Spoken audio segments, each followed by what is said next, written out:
जय हिंद दोस्तों।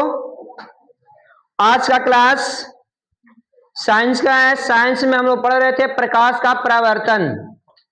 तो मेरे प्यारे बच्चों, आप लोगों को प्रकाश के परावर्तन में हम पढ़ा चुके थे गोलीय दर्पण में प्रतिबिंब का बनना। तो आप लोग अच्छे से जान गए हैं कि गोलीय दर्पण में किस प्रकार से प्रतिबिंब बनता है। आज की इस क्लास में हम लोग पढ़ेंगे उत्तल और अवतल दर्पण का उपयोग क्या है और चिन्ह पर पट्टी क्या है ना। सबसे पहले पढ़ेंगे अवतल दर्पण के बारे में। किसके बारे में? तो चलिए हम लोग क्वेश्चन की ओर चलते हैं कि अवतल दर्पण का उपयोग। देखिए यहां से 1 नंबर क्वेश्चन पूछा जाता है बोर्ड के एग्जाम में। कम से कम ऑब्जेक्टिव में 1 क्वेश्चन यहां से आएगा अवतल दर्पण के उपयोग से। कहां से? अवतल दर्पण के। तो अवतल दर्पण का उपयोग आप लोगों को पता है? किन्हीं को बताइए। अवतल दर्पण का उपयोग दाढ़ी बनाने में किया जाता है। दाढ़ी यानी हजामत जो बनाते हैं ना, हजामत। तो हजामत बनाते हैं, तो हजामत बनाने वाले जो नाई होते हैं ना, वो उपयोग करते हैं अवतल दर्पण का। सामने में अवतल दर्पण लगा होता है। क्या रहता है? तो अवतल दर्पण का उपयोग कहां करेंगे हम लोग? कहां? दाढ़ी, दाढ़ी है ना। क्यों किया जाता है? क्योंकि अवतल दर्पण में बड़ा प्रतिबिंब बनता है। अवतल दर्पण में वस्तु की अपेक्षा बड़ा प्रतिबिंब बनता है, इसलिए दाढ़ी जहां जहां छूटल रहता है ना तो उन्हें दिखाई देता है, तो अच्छा से क्लीन हो जाता है फिर ना। ऐसे हम लोग जनरली घर में तो आईने से बना लेते हैं, है कि नहीं, लेकिन नाई लोग जो इस्तेमाल करते हैं वो दाढ़ी बनाने में। यही VVI क्वेश्चन है, ऑब्जेक्टिव में कई बार पूछा हुआ है। ऑब्जेक्टिव में कई बार पूछा हुआ सवाल है बोर्ड के एग्जाम में कि दाढ़ी बनाने में किस प्रकार के दर्पण का उपयोग किया जाता है। तो हम लोग बोलेंगे अवतल दर्पण का। किसका? समझ में आ रहा आप लोग को? अवतल दर्पण का उपयोग कहाँ है? दाढ़ी बनाने में, या हजामती में भी लिख देता है ना। दाढ़ी बनाने में किस दर्पण का उपयोग करते हैं हम लोग? अवतल का करते हैं। किसका? क्लियर ना। दूसरा आप लोग टॉर्च देखे हैं? टॉर्च या सर्च लाइट। टॉर्च या सर्च लाइट जिसमें बहुत दूर तक फोकस जाता है, देखे ना। हेडलाइट देखे हैं? हेडलाइट तो उसमें इस प्रकार का लगा रहता है, इसे ना रहता है जी, और बॉल यहाँ बीच में लगा रहता है। परावर्तन से धासल ना है, तो उत्तल हुआ कि अवतल? अवतल ना हुआ जी। अरे अवतल ना हुआ ऐसे तो अवतल दर्पण को हेडलाइट के रूप में भी होता है। हेडलाइट, हेड लाइट के रूप में। तीसरा सर्च लाइट के रूप में। सर्च लाइट के रूप में इसका उपयोग चिकित्सक के रूप में होता है।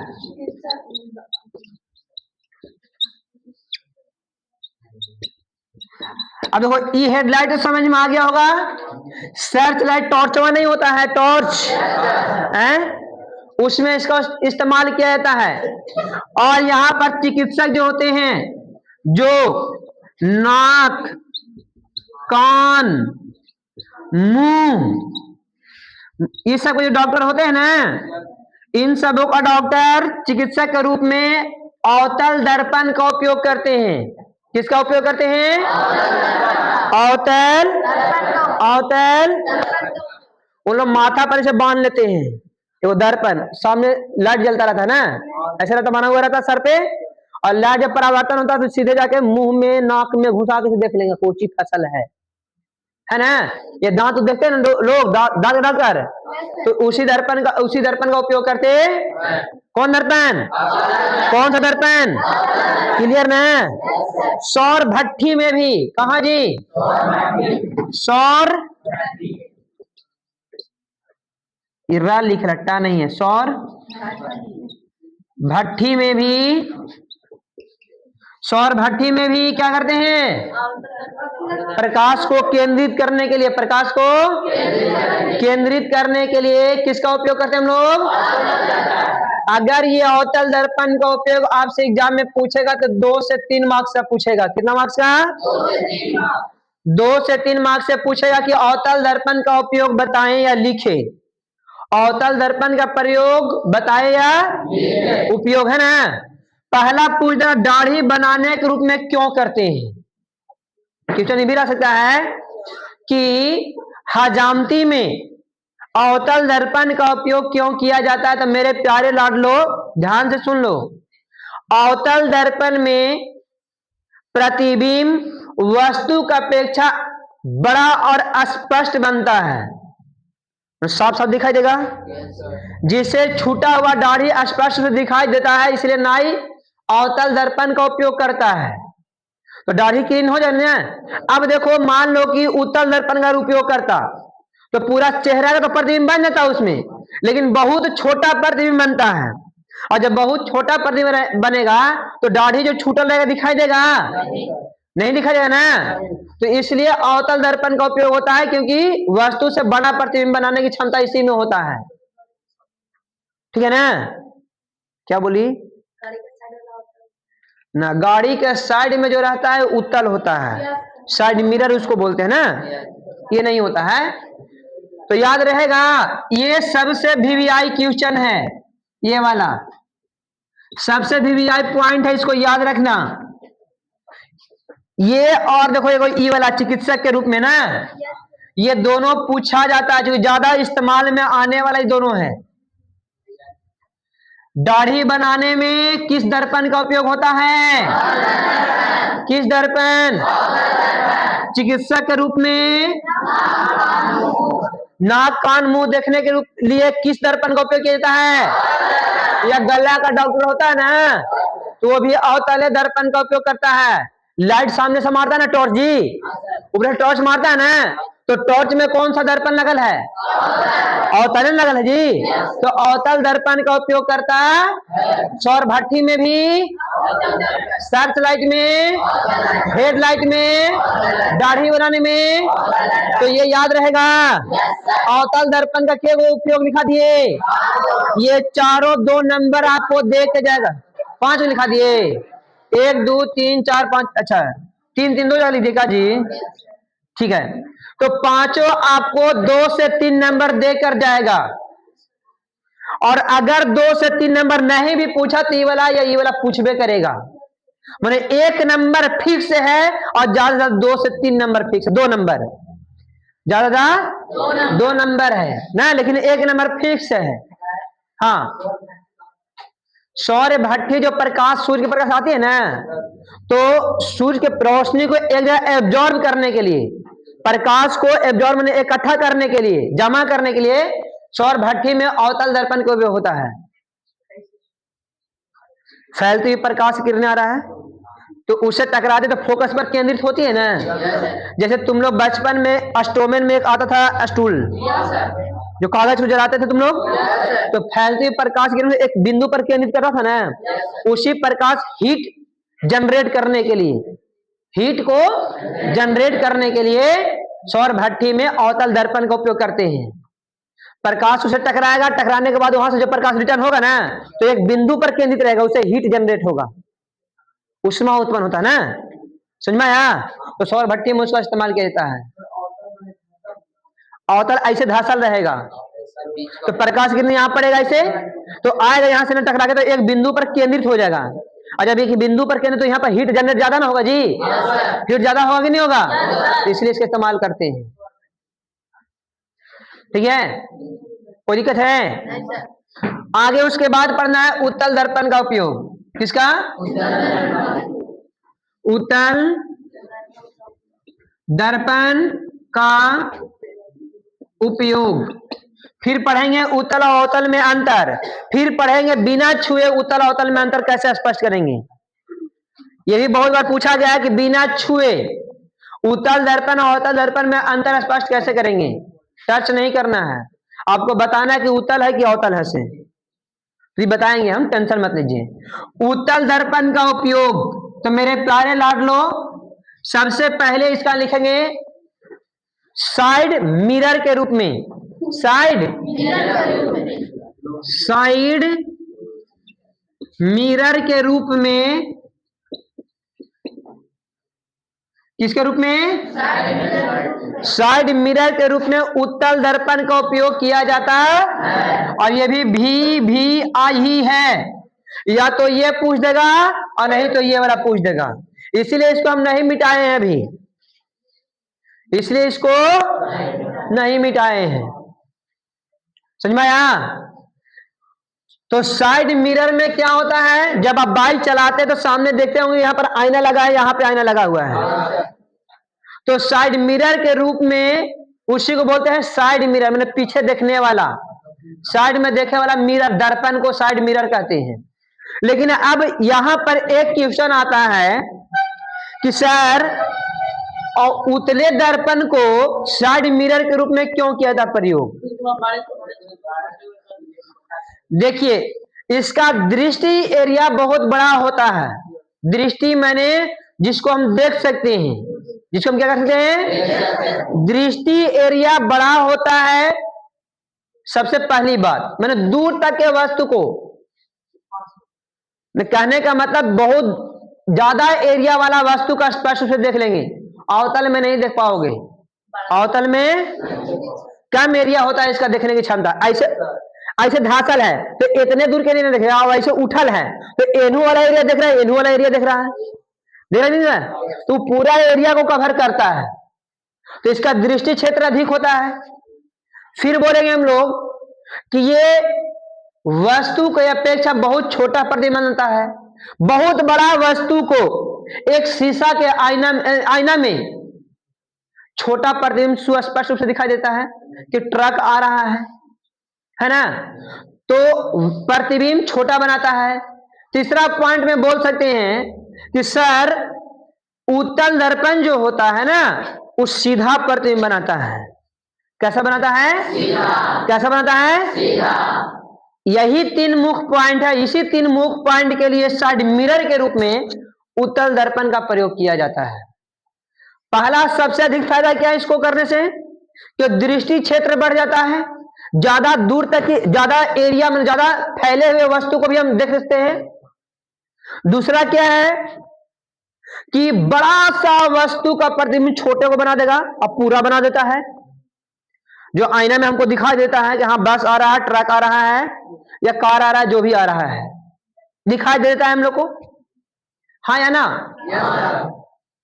फिर क्या है कि सीधा प्रतिबिंब बना देता है। कैसा, सीधा प्रतिबिंब बनाता है। अगर हम उत्तल दर्पण का उपयोग ना करते, समतल दर्पण का उपयोग करते तब तो ऐसे के हाइट में रहता है लगभग 10-12 फीट का ट्रक, तो 6-6 फीट का केचू लेके चलना होगा, इन्हें बगल में टांगो 6 फीट का आईना अपना भर के चलेगा गाड़ी, दिक्कत है कि नहीं। अच्छा और भी बताते हैं आप लोग को, अगर हम समतल का उत्तल लेकर तब उत्तल ऐसे दिखाएगा, छोटे को दिखाएगा, मैंने खाली थोड़ा सा इतना बड़ा हम रहेगा ना तो हमें खाली नाकिया दिखाई देगा इससे, तो हमरा चिन्ह लोगे तुम लोग नहीं ना, पूरा प्रतिबिंब बनना चाहिए ना, इसलिए उत्तल का प्रयोग करते हैं। समझ में आ गया, कोई दिक्कत है। तो साइड मिरर के रूप में किस दर्पण का प्रयोग किया जाता है, किस दर्पण का, क्लियर है, पक्का है। और बता सकते हो तुम लोग, और बता सकते हो।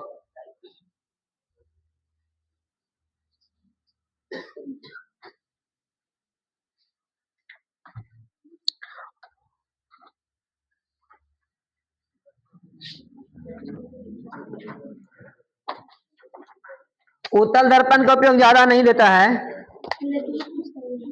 ठीक है, हाँ ये तो पूछेगा ही ना, ये तो पूछेगा ही, है कि नहीं?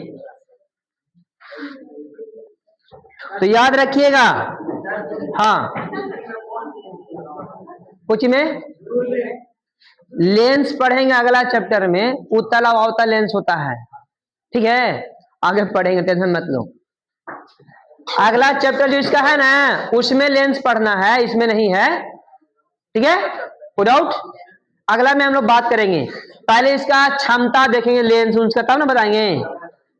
चलिए ध्यान दीजिए, तो आप यहां पर देख लिए कि दोनों दर्पणों का उपयोग, एकरा में एक ही क्वेश्चन है खाली, साइड मिरर के रूप में उत्तल दर्पण का उपयोग क्यों किया जाता है? तो क्या बताइएगा आप लोग? इसका दृष्टि क्षेत्र अधिक होता है, इसका दृष्टि क्षेत्र और बड़े वस्तु को छोटा प्रतिबिंब बनाता है और सीधा प्रतिबिंब बनाता है, बड़े वस्तु को छोटा और सीधा प्रतिबिंब बनाता है, इसलिए साइड मिरर के रूप में उत्तल दर्पण का प्रयोग किया जाता है। समझ में आ गया ना? इसका दृष्टि से विस्तृत रहता है, मतलब फैला हुआ रहता है ना, तो ये नंबर रहेगा 2 नंबर का क्वेश्चन। कितने नंबर का?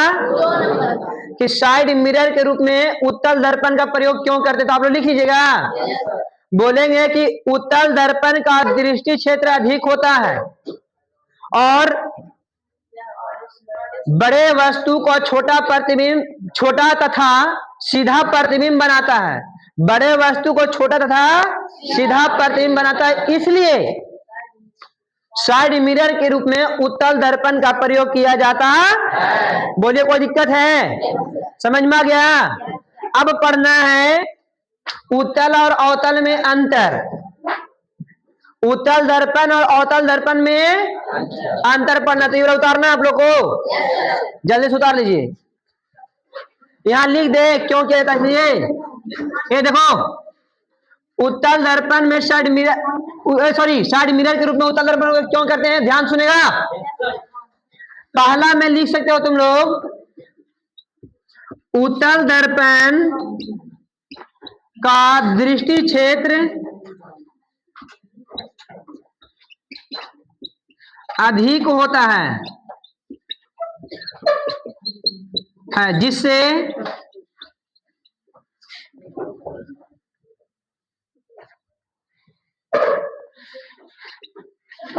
जिससे ज्यादा क्षेत्रफल तक वस्तु को देखा जा सकता है, अच्छा इसका इस्तेमाल एक बार बता देते हैं, रुक जाना।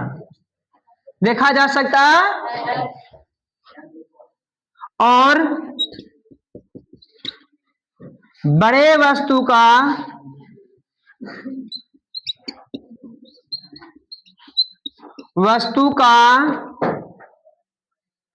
छोटा तथा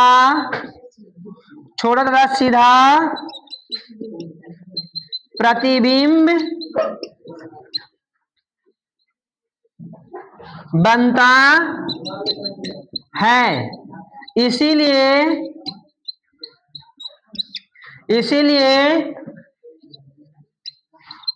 साइड मिरर के रूप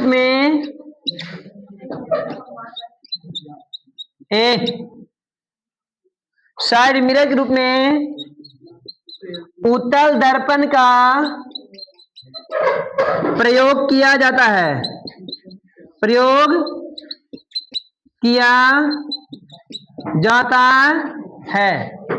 तो ये आपका 2 मार्क्स का क्वेश्चन हो गया। कितने मार्क्स का? 2। अब दूसरा जो है इसका उपयोग एक और बता रहे हैं, जो टर्निंग होता है, मोड़ होता है ना, तो मोड़ पर भी उत्तल दर्पण का प्रयोग किया जाता है। कहाँ? मोड़ पर उत्तल दर्पण का प्रयोग किया जाता है। आप जब झारखंड में जाओगे तो विभिन्न मोड़ पर इसमें मिलता है दर्पण। आपको वो किस लिए लगाया जाता है? तो मान लीजिए यहां से जा रहा है, ऐसे टर्निंग है, तो यहां पर लगाता है इस प्रकार के दर्पण। एने से जाने वाला वस्तु को ओने वाला दिखाई देगा और ओने वाला के एने वाला दिखाई देगा। तो देखिए ऐसे रहता है ना, वो ये उठा हुआ है, तो यहां वाला जो एने वाला जो वस्तु जा रहा है ना, उस सामने से आ रहे आदमी को आसपास दिखाई देगा, एने से कुछ आ रहा है, तो टर्निंग वहां पर उस स्लो हो जाएगा। टर्निंग पर ऐसे भी स्लो हो जाना चाहिए, हो जाना चाहिए नहीं होना चाहिए।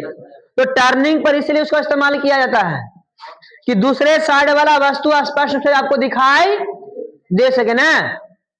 दूसरे साइड वाला जो है ना ऐसे है, तो ऐसे माने एल आकार का है, एल आकार तो पूरा नहीं होता है, ऐसे रहेगा ऐसे टर्निंग। तो एने से जा रहा वस्तु, तो एने से कोई आदमी जा रहा है, तो ओने वाला तो पता नहीं है कि, या ओने वाला के एने वाला के बारे में पता नहीं है, तो दोनों जगह टकरा जाते हैं। लेकिन जब यहां पर दर्पण लगा रहता है, बड़ा सा, इतना बड़ा सा गोल दर्पण रहता है, तो जब दर्पण लगा रहता है तो एने वाला चालक को ओने वाला गाड़ी दिखाई देगा और ओने वाला चालक को एने वाला गाड़ी दिखाई देगा। तो उस स्थिति में दोनों तरफ से संभल के चलेंगे ना ड्राइवर, चलेंगे नहीं चलेंगे। इसलिए मोड़ पर भी उत्तल दर्पण का प्रयोग किया जाता है, समझ में आ गया ना, याद रखिएगा। चलिए जल्दी से उतारिए इसको, नोट कीजिए।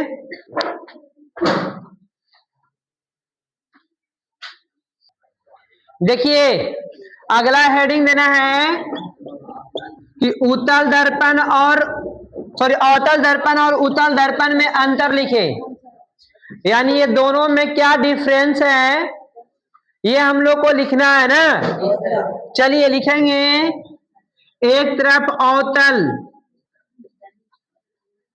और दूसरा तरफ लिख रहे हैं उत्तल, ये दोनों में अंतर लिखना है। पहला लिखेंगे इसका परावर्तक सतह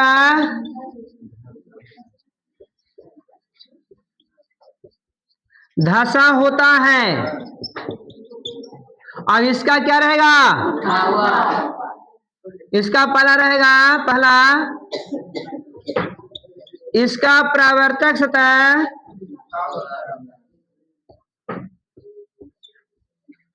उठा रहता है,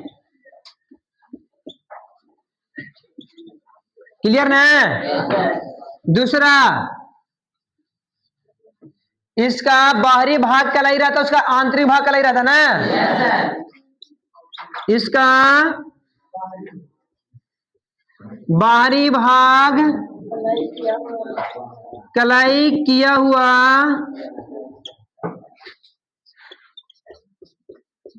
रहता है और इसका आंतरिक भाग,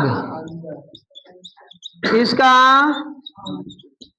आंतरिक भाग कलाई किया हुआ रहता, क्लियर है ना। तीसरा में लिखेंगे अवतल दर्पण में बड़ा, छोटा एवं समान प्रतिबिंब बनते हैं ना जी। इसमें प्रतिबिंब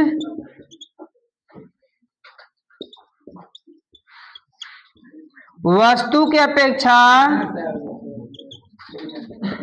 कौन बात कर रहे, वस्तु की अपेक्षा बड़ा, छोटा एवं समान बनता है। समान बने बराबर ना, है ना। और इसमें केवल छोटा बनता है, इसमें प्रतिबिंब हमेशा कैसे बनेगा, इसमें हमेशा प्रतिबिंब छोटा बनता है। कैसा बनता है, ठीक है ना। चौथा में लिखेंगे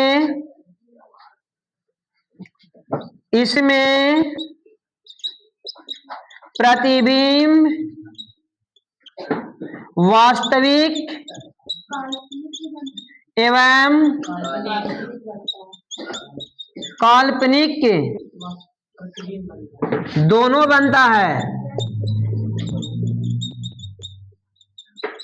जबकि इसमें केवल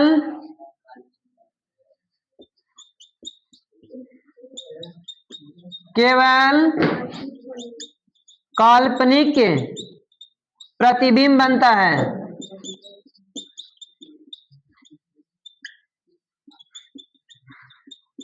कैसा बनता है? पांचवा में लिखेंगे, जब वास्तविक हो तो उल्टा सीधा लिखना जरूरी नहीं ना है, लिख दे कि प्रतिबिंब वास्तविक पे उल्टा सीधा दोनों बनता है, उसमें उल्टा सीधा बनता है खाली। इसमें प्रतिबिंब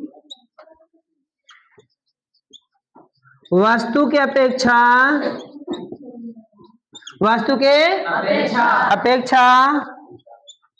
उल्टा एवं सीधा दोनों बनता है, लेकिन इसमें केवल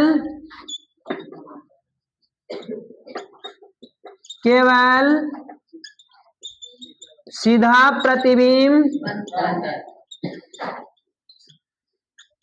बनता है। और लिखेंगे छठा पॉइंट, इधर दिख रहा है जी, देखो तो ये लिखा हुआ दिख रहा है ना, देखिए अब यहां पर लिखेंगे कि इसका दृष्टि क्षेत्र छोटा होता है, उसका दृष्टि क्षेत्र बड़ा होता है। इसका दृष्टि क्षेत्र कम होता है,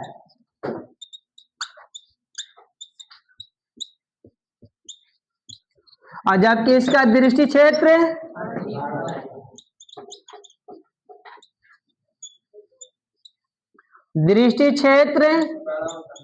अधिक, कोष्ठ में लिख रहे हैं, बड़ा होता है। तो ये 6 मुख्य पॉइंट है जो दोनों में डिफरेंस को दिखाता है आप लोग को ना, कि दोनों में क्या क्या अंतर। एक बार फिर से सुन लीजिए, रटने की आवश्यकता नहीं पड़ेगा, खाली देख लीजिए। बोल रहा है, सुनो ध्यान से, लिखो कोई नहीं। देखिए भैया, अवतल और उत्तल में अंतर। देखिए अवतल का परावर्तक सतह धसा रहता है, ऐसे है अवतल तो धसल ना जी, और ऐसे का तो उठलना है। तो परावर्तक सतह जिसका धसा रहेगा अवतल, जिसका उठल रहेगा उसका। अच्छा, उत्तल दर्पण का बाहरी भाग कलाई की ओर रहता है, और अवतल का बाहरी भाग और उत्तल का। अवतल में प्रतिबिंब वस्तु की अपेक्षा बड़ा, छोटा एवं समान बनता है। तुमने देखा होगा कि जब वस्तु अनंत पर था तो प्रतिबिंब बिल्कुल छोटा बना था, और जब वस्तु फोकस पर आया था तो प्रतिबिंब बहुत बड़ा बना था, और जब सी पर था तो सी के बराबर बना था, और सी और पी और एफ के बीच था तो वस्तु काल्पनिक बना था और बड़ा बना था, बस ना।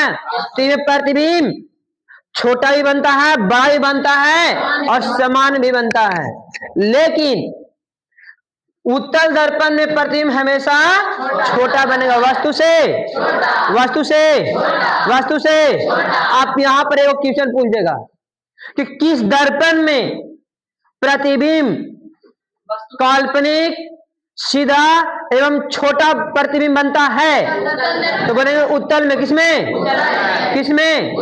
और किस दर्पण में हमेशा वस्तु के बराबर प्रतिबिंब बनता है, तो समतल में।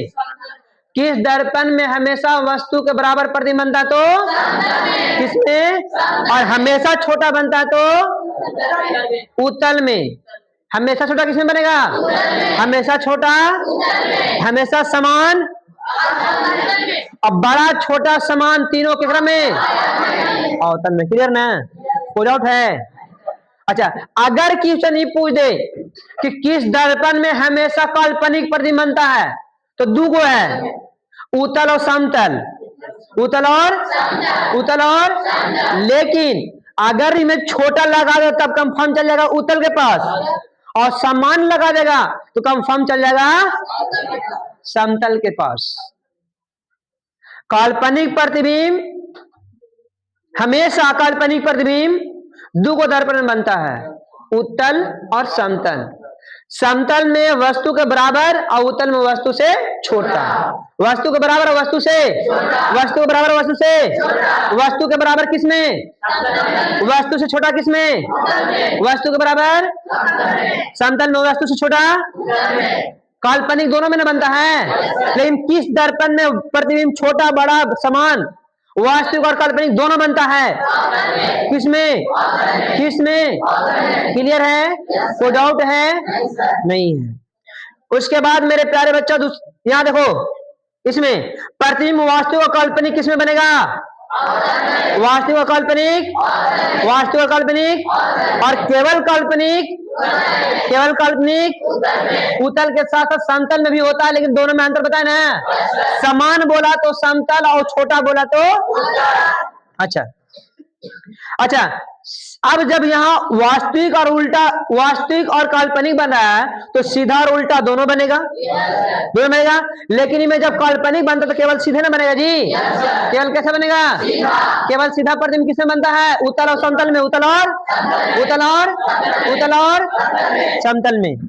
अच्छा, अवतल दर्पण का दृष्टि से देखने की क्षमता कम होता है, उसमें ऐसे रहता ना इधर का ना तो घूमते अंदर तो कम होता है, लेकिन ऐसे उठल रहेगा ऐसे तो ज्यादा दूर तक ना देखेंगे, तो दृष्टि क्षेत्र कम किसमें? अवतल में। दृष्टि क्षेत्र कम किसमें? दृष्टि क्षेत्र कम किसमें? और ज्यादा किसमें? अब बराबर के क्रम में समतल में। समतल प्लेन होता है कि नहीं? आगे बात समझ में? मजा आ गया? कोई दिक्कत है? अब यहाँ पर एक और क्वेश्चन है कि बिना स्पर्श किए उत्तल और अवतल में अंतर बताना है। उत्तल और अवतल में अंतर बताना है, एक ही अंतर बता दो कम से कम। पहले इसको उतार लीजिए तब बताते हैं, नोट कर लीजिए।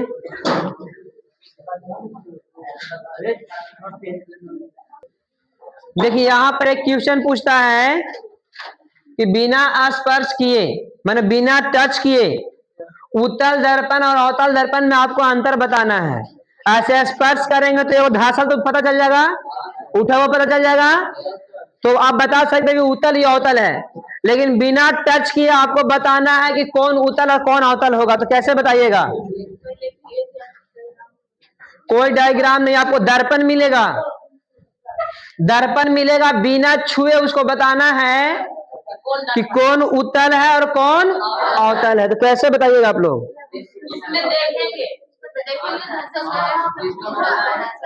देखिए कैसे देखा जाएगा कि धासल है। देखो प्रतिबिंब से पता चलेगा, किससे? जिसमें प्रतिबिंब हमेशा छोटा बने, चाहे कहीं रख दो वस्तु को, अगर छोटा बन रहा है हमेशा तो नहीं है कि उत्तल है। जिसमें बड़ा छोटा उल्टा सीधा बने, बात खत्म हो गया।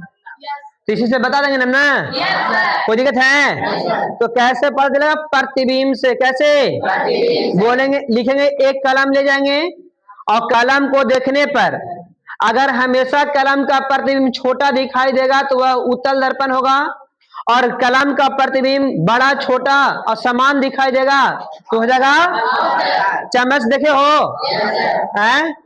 तो चम्मच में धासल का तरफ देखेगा ना, जैसे खाते हो उस साइड वाला देखेगा तो मुंह वाला जैसे चापट हो गया है, ऐसे कंप्रेस हुआ है, बौना तरह दिखाई देगा। और अगर उठा के ऐसे देख लिया कि नकिया ऐसे लगेगा ऐसे लंबा हो गया है। हमारा समझ में नहीं आता।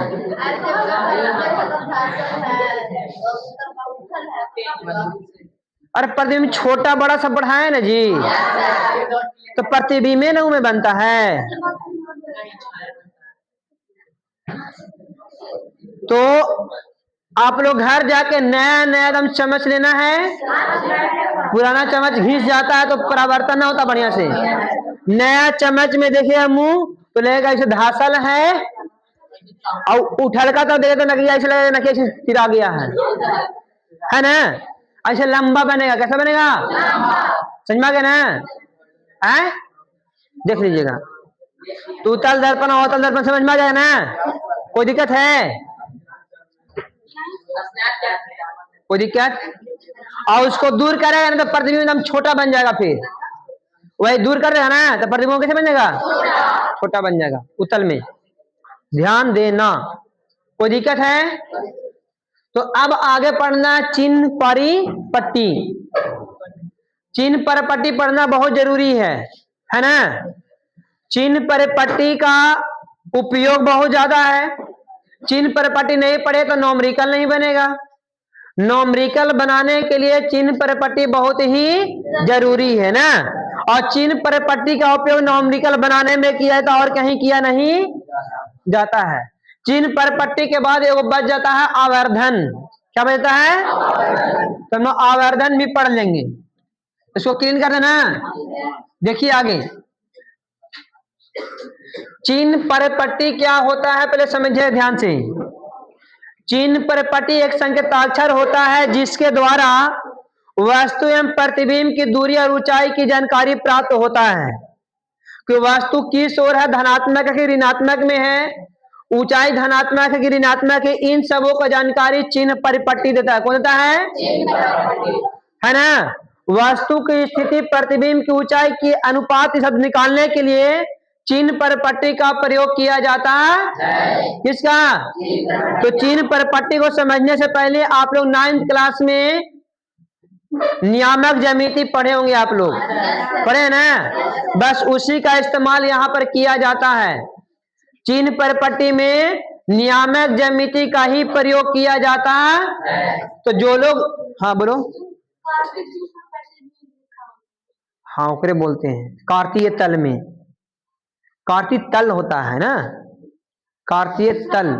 हाँ वो ग्राफ जब पढ़ाएंगे ना तुम लोग को, चिन्ह परिपट्टी जब पढ़ाएंगे आप लोग को तो बता देंगे। सुनिए ध्यान से।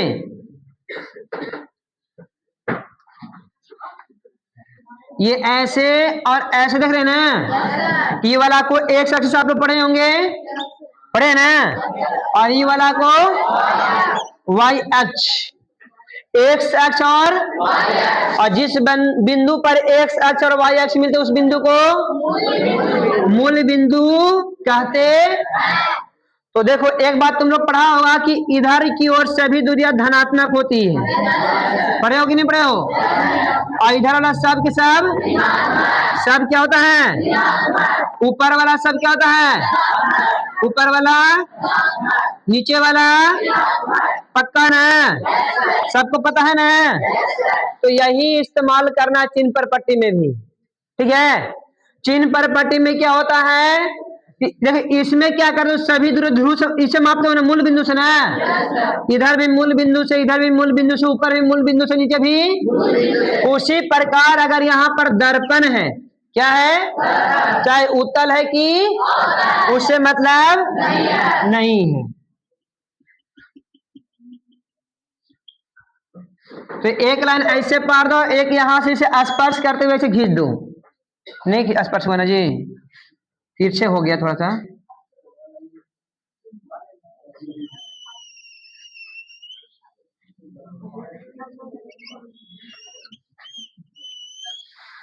मान लो ये वाला है ना? तो ये वाला तो मूल बिंदु हो गया, लेकिन इस दर्पण के लिए ध्रुव है कि नहीं है? ये वाला फोकस है, ये वक्र त्रिज्या है।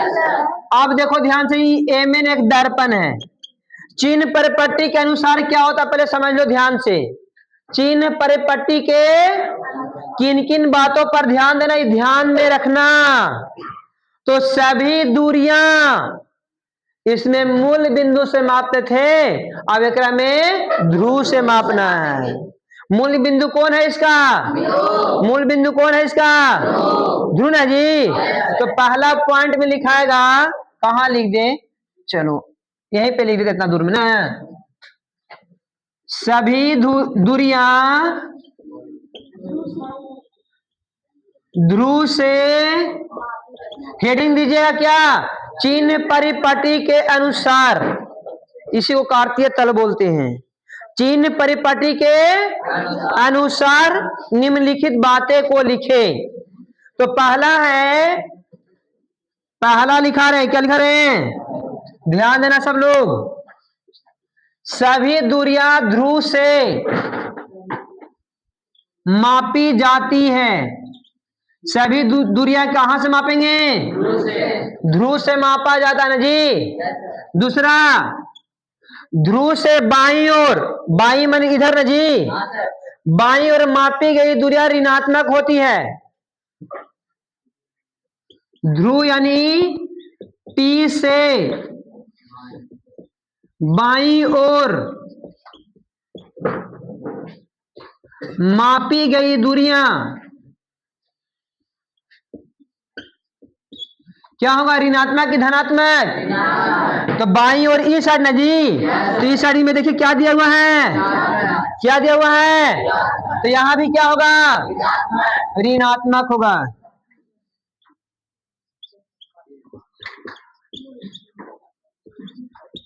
होता यहां दे दिया चिन्ह परिपट्टी ना, नहीं लिखे थे ना, परिपट्टी पार्टी होता है ना, ठीक है ना, परिपाटी है। अच्छा ठीक है, देख लीजिएगा। ध्रुव से बाईं ओर मापी गई दूरी क्या है, और ध्रुव से दाईं ओर, ध्रुव से, ये लड़की ध्यान दो, ध्रुव से दाईं ओर मापी गई दूरियां क्या होगा, धनात्मक होता है। चौथा पॉइंट, चौथा ना जी, ध्रुव से ऊपर की ओर मापी गई दूरी धनात्मक। देखो मूल बिंदु से ऊपर की ओर दूरी, तो यहां लिखेंगे ध्रुव से ना जी, ध्रुव P से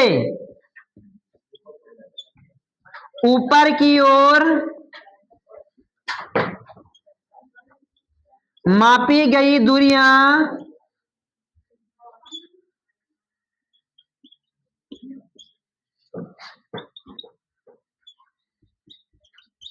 धनात्मक होती है। ऐसा होती है निधना जी, ठीक है ना। पांचवा, नीचे की ओर मापी गई दूरियां P से नीचे की ओर मापी गई दूरियां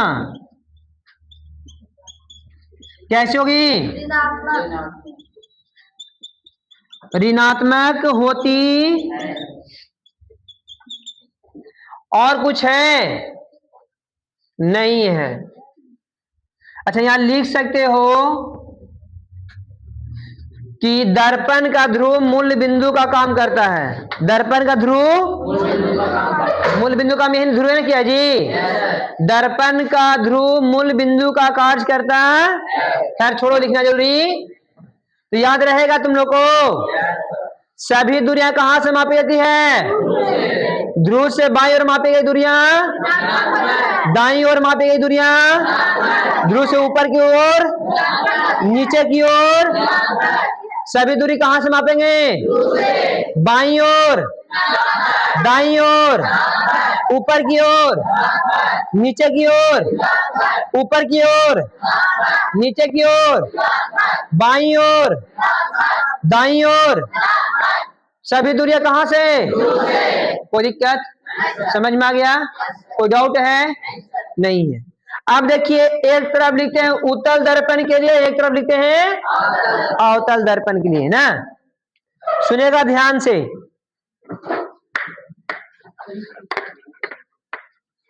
इन्हें लिख देंगे अवतल के लिए ना। अच्छा अवतल लिख देते इधर, अवतल दर्पण, और यहां लिखते हैं उत्तल दर्पण। पहला ध्यान देना, उत्तल दर्पण देखो इस प्रकार का होता है।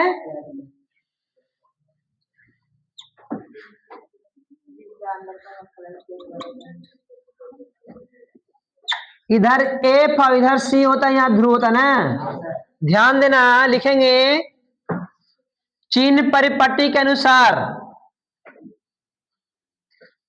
में चिन्ह परिपाटी के अनुसार उत्तल दर्पण, पहला उत्तल दर्पण की फोकस दूरी, बताइए फोकस दूरी इधर है जी, तो ध्रुव से दाईं ओर की बाईं ओर है, तो दाईं ओर मापी गई दूरी क्या है, तो फोकस दूरी क्या होगा, धनात्मक होती है। समझ में आ गया? नहीं आया? ये उत्तल दर्पण है। अच्छा, फोकस दूरी इस साइड होगा कि उस साइड होगा, इस साइड ना, और ये साइड ना, तो बताइए ये साइड वाला सब कोची में था, प्लस में था ना जी, और दाईं ओर मापी गई दूरी क्या था, तो फोकस दूरी कोची होगा, धनात्मक की ऋणात्मक, ऋणात्मक का जब इधर होता है उधर तो कुछ हो गया, तो ये वाला फोकस दूरी है कि नहीं है, और ये वाला वक्रता त्रिज्या है कि नहीं है, तो उत्तल दर्पण की फोकस दूरी, और फोकस दूरी को एफ बोलते हैं, क्या बोलते हैं, स्मॉल है। दूसरा उत्तल दर्पण की वक्रता त्रिज्या, वक्रता यानी आर न जी, त्रिज्या धनात्मक की ऋणात्मक, उत्तल दर्पण में धनात्मक न जी, गुड।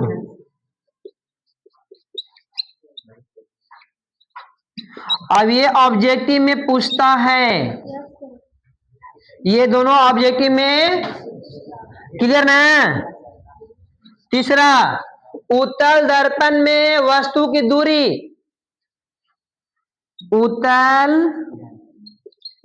दर्पण में वस्तु की दूरी, अच्छा वस्तु इधर ही ना रखेंगे जी, पेंट करा उधर रखेंगे, तो इधर की ओर मापी गई दूरी कुछ हुआ, तो वस्तु की दूरी को हम लोग बोलते हैं u, क्या बोलते हैं, दूरी क्या होगा, ऋणात्मक होती, कैसे होती है, कोई दिक्कत है। अच्छा, प्रतिबिंब क्या होगा, प्रतिबिंब उत्तल दर्पण में प्रतिबिंब, अच्छा एक मिनट रुक जाओ, उत्तल प्रतिबिंब नहीं, अभी वस्तु रह दो, वस्तु की ऊंचाई बताना तुम लोग, ऊंचाई तो ऊपर न है, यहां से ऊपर न है, तो ऊपर की ओर मापी गई दूरियां कैसा, तो वस्तु की ऊंचाई को बोलते हैं h, क्या बोलते हैं, h क्या होगा,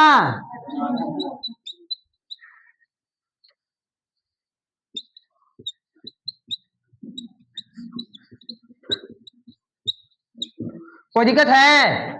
अगला पांचवा पॉइंट में लिखेंगे, उत्तल दर्पण में प्रतिबिंब इधर ना बनता है जी, और यहां से ऐसे गया, ऐसे लौट गया, प्रकाश के जितना निरकोण बना कर उतना निरकोण बना कर लौट गया, तो प्रतिबिंब यहां ना बना, तो प्रतिबिंब उधर ना बनता है, तो बोलिए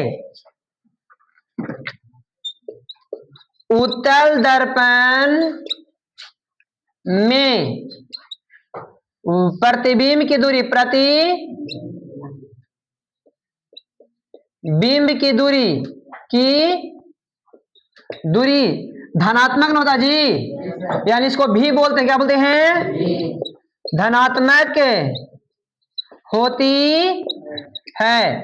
अगला छठा में लिखेंगे, प्रतिबिंब भी ऊपर ही ना बनल है, अरे प्रधान अक्ष ऊपर ही ना है जी, है तो ऊपर वाला कुछ होता धनात्मक ऋणात्मक, तो उत्तल दर्पण में प्रतिबिंब की ऊंचाई ऊंचाई कैसा होता है? धनात्मक होती है। क्लियर हो गया ना? ये उत्तल के लिए था, किसके लिए था? अब इन्हें पढ़ेंगे अवतल के लिए। किसके लिए? अवतल के लिए। इतना सारा पॉइंट याद रहना चाहिए जितना पढ़ा रहे हैं। हाँ छापेगी ना, ना छापना जरूरी नहीं है, तो समझाने के लिए था ना। अच्छा ठीक, छाप ले तो और बढ़िया बात है। सोने पर सुहागा हो गया वो, है ना? हाँ तो समझ में आ रहा? पहले सही सही बोलो, पक्का? चलो ठीक है तब। देखिए उत्तल दर्पण में, किसमें? उत्तल, उत्तल। देखिए उत्तल दर्पण में क्या करेंगे समझिएगा। सॉरी अवतल में ना जी, ये उत्तल दर्पण में था। अब यहाँ पढ़ेंगे हम लोग। तो अवतल दर्पण में क्या है देखिए और ध्यान से। अवतल दर्पण में फोकस दूरी इधर ना है जी, तो P से बाईं ओर की दाईं ओर है, और बाईं ओर मापी गई दूरिया क्या होगी? तो लिखेंगे अवतल दर्पण में फोकस दूरी F कैसा होता है?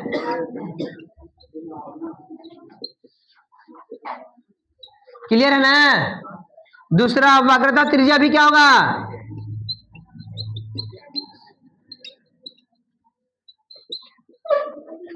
ये भी तो ऋणात्मक है ना होगा जी।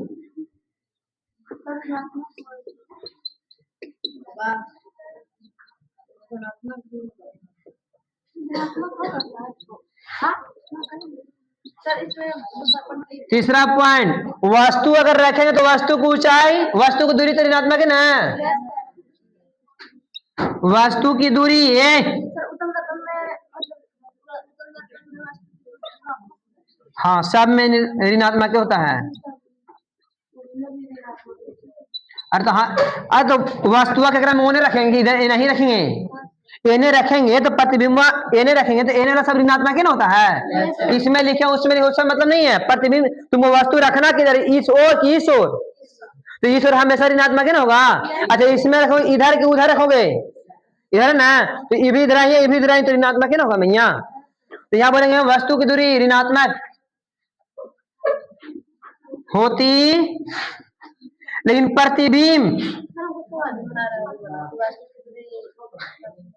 अरे सब हमारा, अरे ये दर्पण है ना रे, वस्तु यही ना रखती है तुम लोग, तो एने मापे दूर कोई धनात्मक ऋणात्मक है?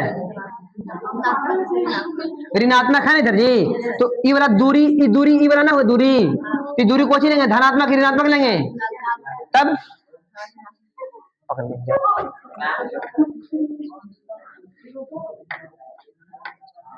और ऊंचाई बोलेगा तो प्रधान से ऊपर है, ऊंचाई, ऊंचाई धनात्मक है ना। अच्छा प्रतिबिंब के इसमें जो होता है, प्रतिबिंब की दूरी, प्रतिबिंब की दूरी, प्रतिबिंब की दूरी भी बोलते हैं, क्या बोलते हैं? अब ये प्रतिबिंब इसमें इधर ही सब बनता है, धनात्मक और ऋणात्मक दोनों होता है। एक उधर बनता है ना, है टुकुर टुकुर खाली लो मुंह ऐसे देखिए करके। अरे बकलोल जब, हाँ तुम लोग खूब उतारे पर रहो, एक एक बतिया समझाते समझाते आदमी थक गया है। उतार ले बिना मन ना लगेगा तुम लोग को। हम बैठ जाते यहीं पे। प्रतिबिंब की दूरी क्या होता है? प्रतिबिंब की दूरी देखो, प्रतिबिंब एकरा में एनहु बनता है, एगो इधर बनल था ना दर्पण के पीछे, तो जब दर्पण के पीछे बनेगा तो धनात्मक, और दर्पण के आगे बनेगा तो प्रतिबिंब की दूरी धनात्मक और